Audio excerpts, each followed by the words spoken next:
Começou lá pela manhã, a entrega de uma lembrança. Esperamos que o presentinho seja realmente importante e útil para cada um dos senhores. E continuamos agora para encerrar com uma solenidade de entrega do símbolo, do distintivo que marca o tempo de serviço de cada professor aqui no colégio. E depois vamos para o nosso almoço. É bastante singela a nossa homenagem, mas eu garanto que é de coração.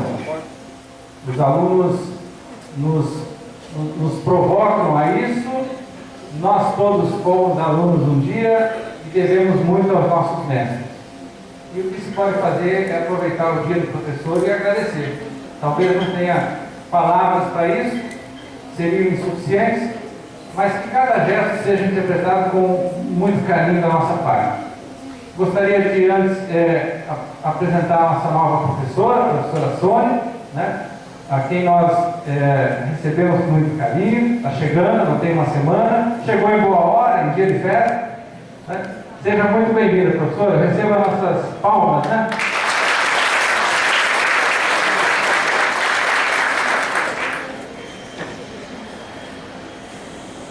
Tá bom, muito obrigado. Fique à vontade, se sinta cada vez mais à vontade no nosso ambiente aqui de trabalho.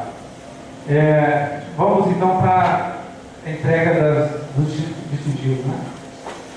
Vamos chamando aqui o professor à frente.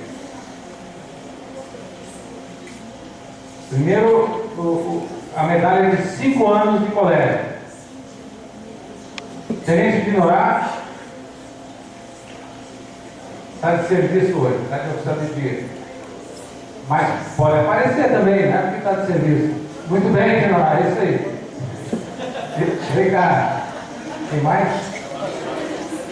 Tenente Sérgio. Tenente Flávia. Flávia Nascimento, né? A Tenente Frila.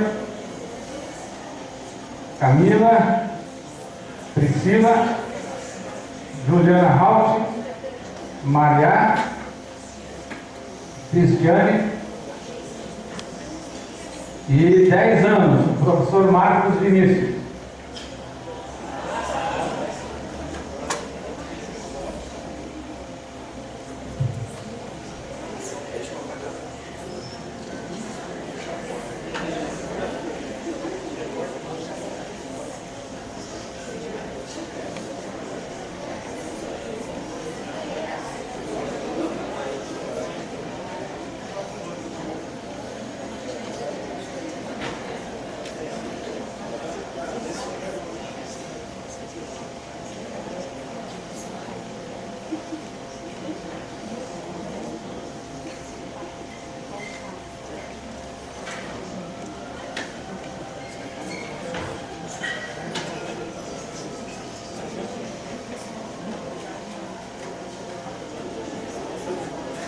Não.